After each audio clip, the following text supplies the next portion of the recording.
નમસ્તે. મહેશભાઈ Savani, BP Savani group. દીકરીઓ ધારે તો શું ન કરી શકે, દીકરીઓ ધારે તો ઘરને સ્વર્ગ બનાવે.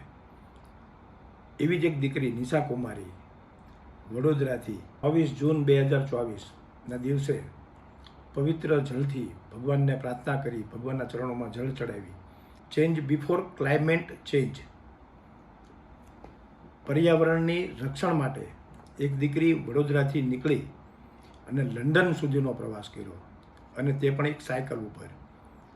અને લગભગ 16,000 કિલોમીટરથી વધારે આ દીકરીએ પ્રવાસ કરીને 16 દેશોમાંથી પસાર થઈને પર્યાવરણ બચાવવાનો એક સારો સંદેશ પાઠવ્યો. ગુજરાતના મુખ્યમંત્રી શ્રી ભૂપેન્દ્રભાઈ પટેલે પણ એમને શુભેચ્છા પત્ર પાઠવ્યો. ઘણા બધા અસંખ્ય દાતાઓએ એમને આ ટૂર માટે એમને મદદ કરી. એમની સાથે નિલેશભાઈ બારોટ, કે જેમણે ગાડીમાં આ દીકરી સાથે સતત રહીને તેમને માર્ગદર્શન પૂરું પાડ્યું. લગભગ 200થી વધારે દિવસો સુધીની આ યાત્રા અને આ એક દીકરીએ કરી, એ ખૂબ જ અગત્યનું છે. આ યાત્રા કોઈ દીકરાએ નથી કરી, એક દીકરીએ કરી છે. ગુજરાતની દીકરીએ કરી છે, ભારતની દીકરીએ કરી છે.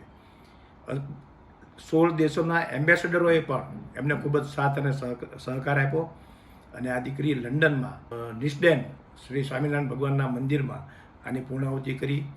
સ્વામિનારાયણ ભગવાનના ચરણોમાં નીલકંઠવાણીની આરતી કરી, એમના ઉપર જળનો અભિષેક કરીને સંતોના આશીર્વાદ મેળવી આ દીકરીએ લંડનમાં એમની યાત્રા પૂરી કરી છે. હું ભારત દેશની તમામ દીકરીઓને કહેવા માગું છું કે આ નિશા કુમારી એ એક દીકરી ભારતની નથી, તમે બધી ભારતની દીકરીઓ છો. તમે પણ કંઈક કરી શકો છો.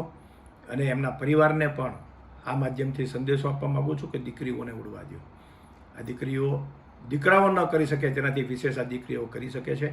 નિશા કુમારી અને તમને સપોર્ટ આપનાર નિલેશભાઈ બારોટને પણ હું ખૂબ ખૂબ અભિનંદન આપું છું અને ખૂબ ખૂબ નતમસ્તક વંદન પણ કરું છું.